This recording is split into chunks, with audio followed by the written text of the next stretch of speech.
Good morning, afternoon, evening, or night. This is Tinto Tonberry, the internet's favourite alternative historian, coming to you loud and proud at my little underground library, where I could tell you, but then I would have to kill you. But seriously, everyone, thank you so much for the support through Patreon and GoFundMe. I have been on the run from the chaps at Cambridge for a good 5 weeks, and counting at the time of this broadcast. Tonberry, you mad loon, how could you be so bold? I hear you say. And I know, it must have been quite the shock.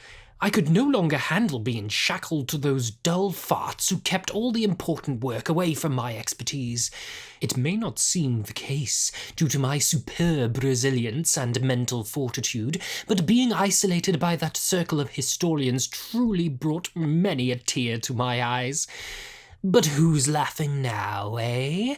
Old Tonberry pulled a fast one on you all. You thought you could kick me out of Cambridge, throw out my books, and destroy all trace of my internship? What am I? I am not an Orwell character. I am not some name on a list to be redacted. Anyway, time for the exciting part. Before my exodus from Cambridge, I managed to liberate a fantastical discovery from deep within the vaults of the archaeology department. A bundle of wonders from nearly 2,000 years ago. Any veterans of my work will be familiar with my background in classics and ancient history, and will know of my love for this period and its colourful cast of characters. These past 5 weeks on the run have been spent translating these writings for the benefit of your listening pleasure. For those of you who are unfamiliar with my beliefs, I fight for the free spread of knowledge. I know that the people have a right to hear the voices of the past without having to pay outrageous prices to a washed-up and overqualified floozy. For all those familiar with the ancient world and its history, feel free to click on the timestamp for the reading of those writings. For those who are not familiar, however, no need to worry. Your friend Tinto Tonberry is here to help. The writings are letters that are mostly exchanged between the Roman Emperor Claudius and his third wife, Valeria Messalina. Claudius was the 4th emperor of Rome and reigned from the years AD 41 to AD 54. He was crowned after the assassination of his truly horrifying nephew, the Emperor Caligula. According to some ancient historians, he was crowned after being discovered hiding behind a curtain. Messalina was married to Claudius around AD 38, and sadly, very little is known of her life before the marriage. She was notorious for being a cruel nymphomaniac who deceived her husband at every turn. Quite the scandalous one, isn't she? Eventually, she was executed at the order of her husband because she had committed bigamy with another man. The sheer audacity, can you believe it? These first set of letters shall be the subject of our first episode, to which I have given the title of Power. Now, fair warning. The Roman world was a very different one to our own. These letters are written with heavy references to literature and mythology that is no longer so well known as it was for people such as Claudius and Messalina. The attitudes and contents of these letters may seem rather shocking or disgusting to the modern ear. This is where we need to remember the gap of time that exists between our two worlds. Some may say where we should even be grateful for it. I shall be your faithful guide as we journey through this story that was nearly cruelly ravaged by time. Already quite the unpacking, isn't it? For the readings of these letters, I have hired some wonderful voice actors to portray those now long-gone figures and bring them to life once more. Please do keep in mind, though, that between my being on the run and the global pandemic of COVID-19, we have not been able to record these readings in a professional studio setting, but rather from our own homes, or in my case, a bunker. The sound quality will not be perfect, and is a mixture of microphone and cell phone audio, depending on the actor. It is my hope that this will not be a hindrance to your listening pleasure, and make sure to show these terrific performers some love. Their names and bios shall be in the description below. Last, but certainly not least, for all those who find themselves struggling to keep up with the alienness of the text, there will be an annotated version of these letters uploaded to my page, links in the description below. We begin our journey to the ancient world with a letter from Messalina to her daughter Octavia, presumably around AD 53 by my estimation. It seems that Messalina wished for her to know of what actually happened between her and Octavia's father, Claudius. Messalina mentions riddles in the beginning, but no such stuff was discovered with these letters, and no clues as to what Octavia had to do in order to find the letters. Regardless, I felt that it served as a good prologue of sorts to this story. With that, I shall allow the Emperor and Empress to sing their song at long last.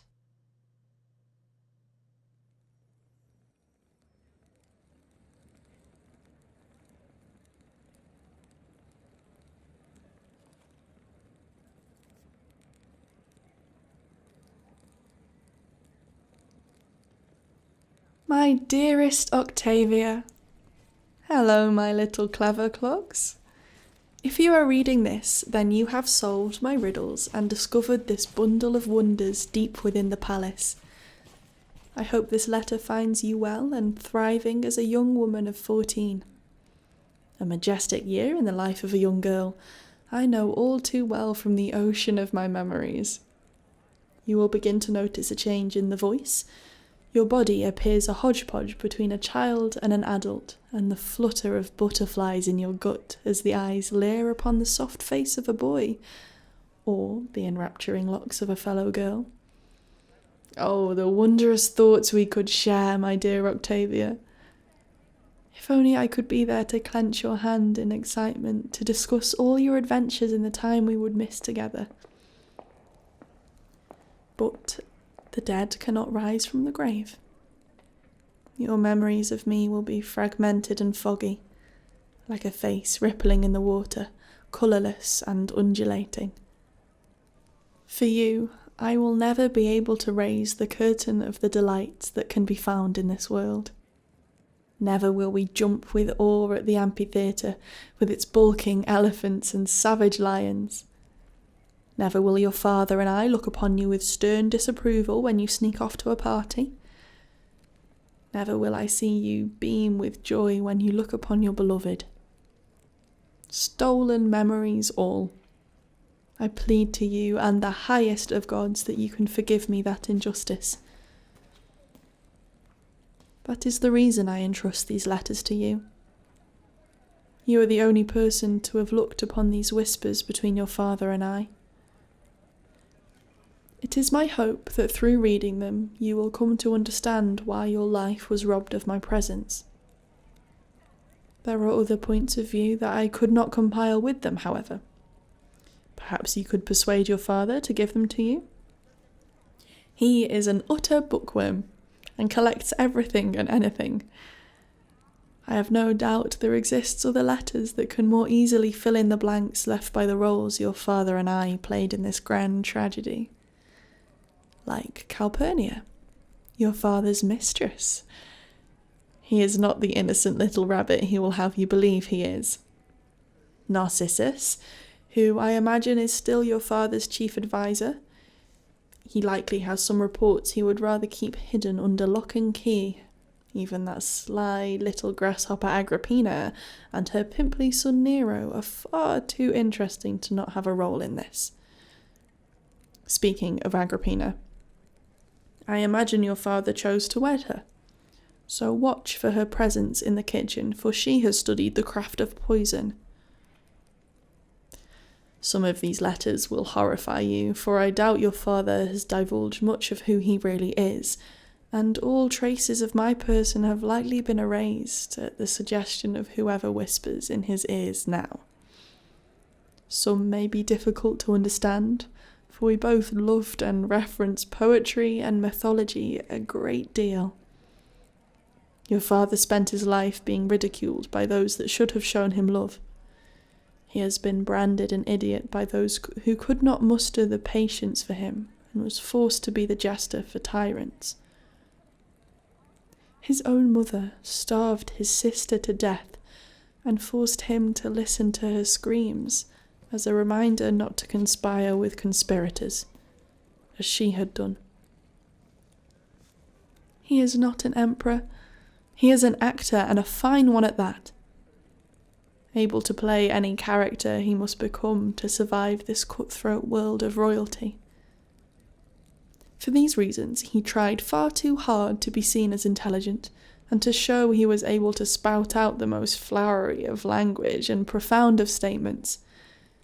I, in turn, tried my best to reciprocate. All I ask is that you do not judge either of us.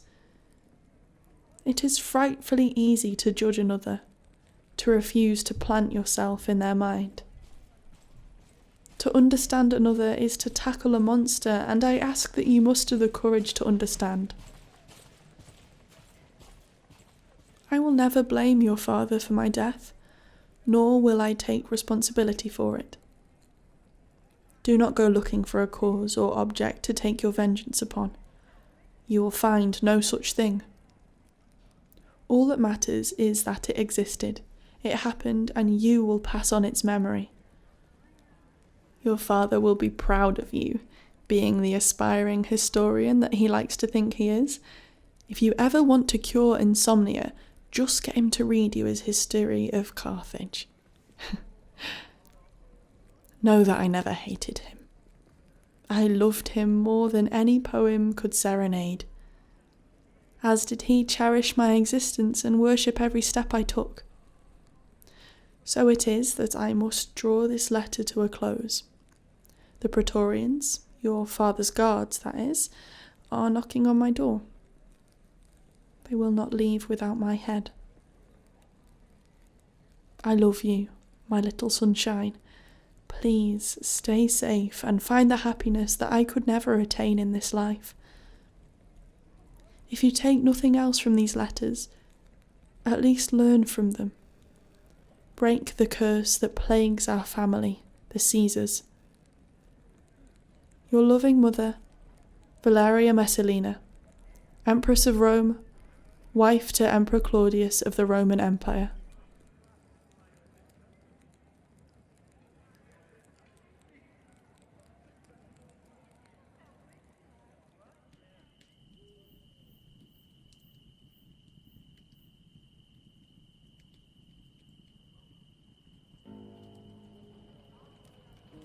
My honeybee.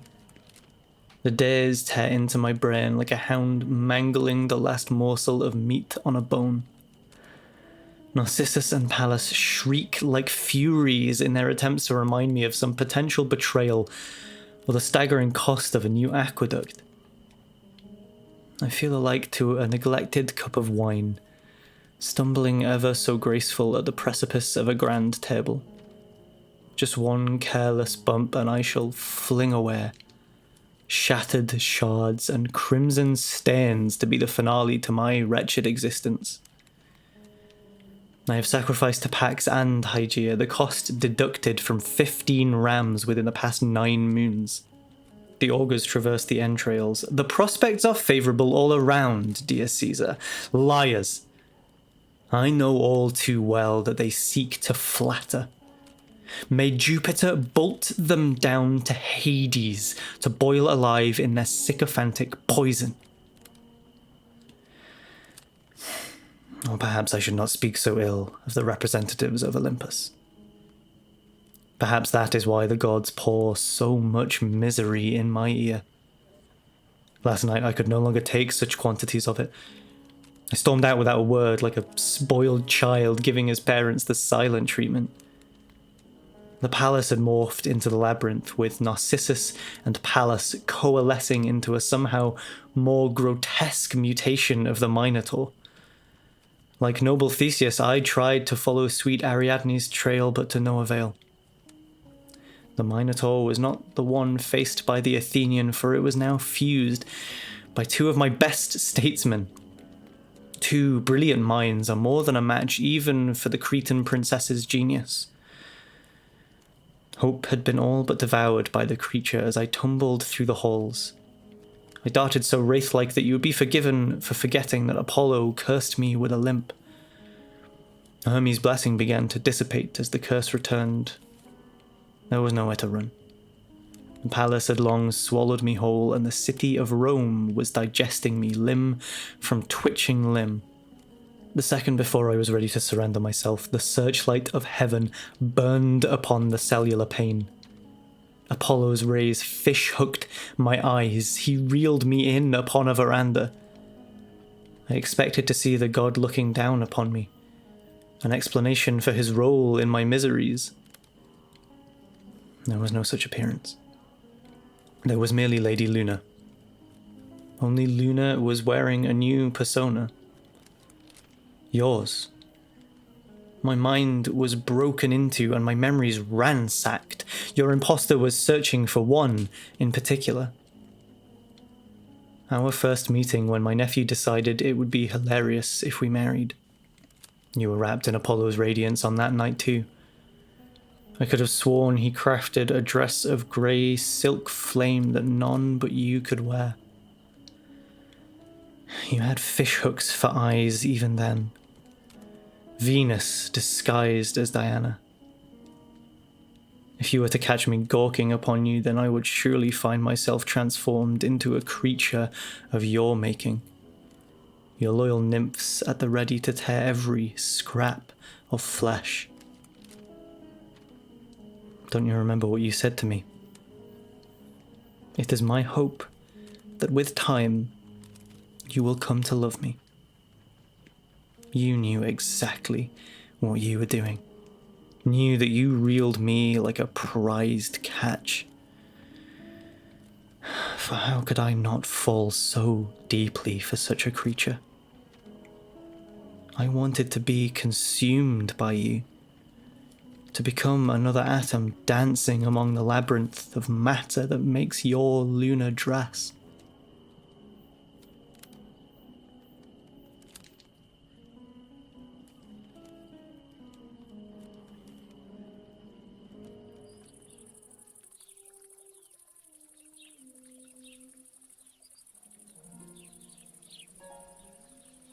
My mouse. I thought I could hear your little scurries across the palace the other night. It seems Bacchus had already decided to collect his Cretan bride, leaving poor little Claudius with the civil service Minotaur. It appears that I acted as your saviour, or so it seemed, for is the fawn not stalked by numerous predators as he wanders the dark wood?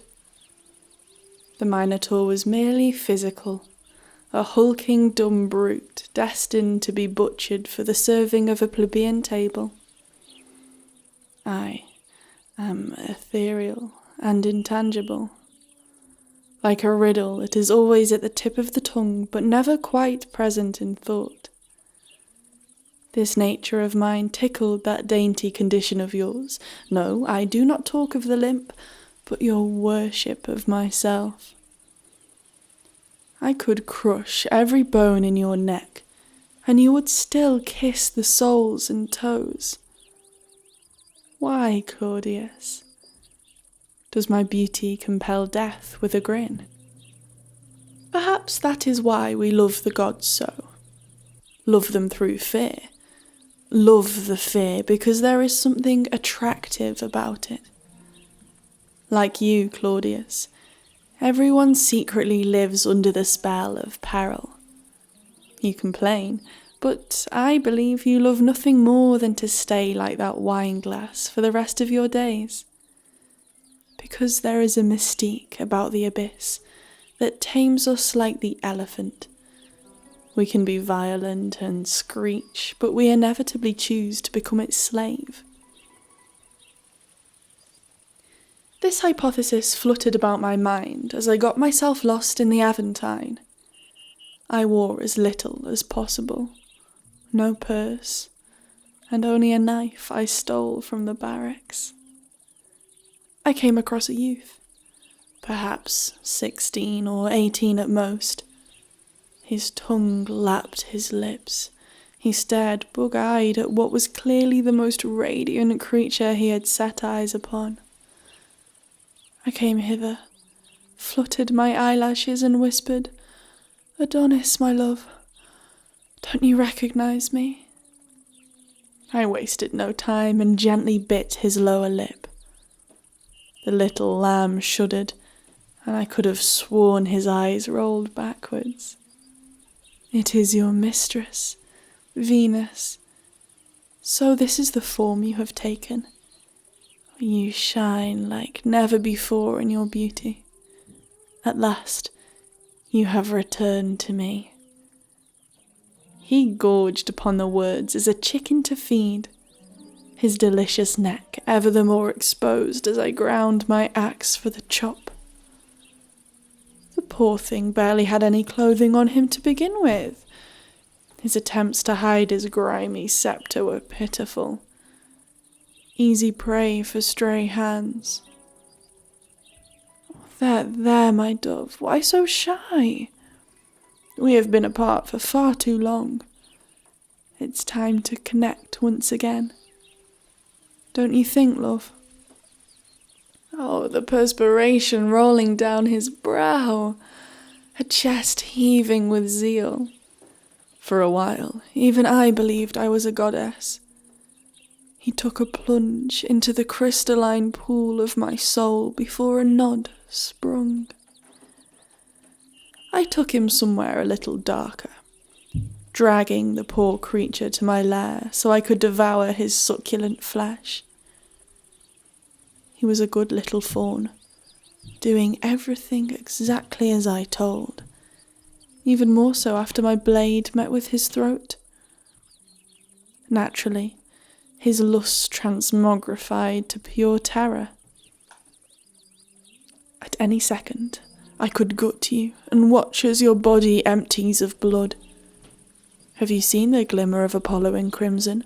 It is quite the aphrodisiac.